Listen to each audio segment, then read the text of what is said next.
The release of the 1962 Moskvic 407 1.4 series was considered a milestone as the first successful production of an export.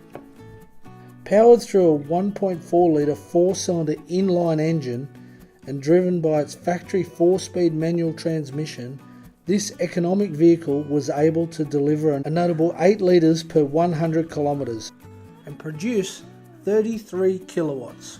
Production of this series ran between 1958 and 1963.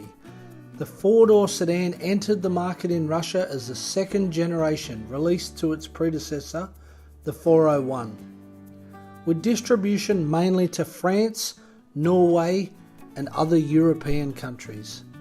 In comparison to the 401 release, the 407 had independent suspension, double wishbones, telescopic shock absorbers and the first 12-volt electrical system.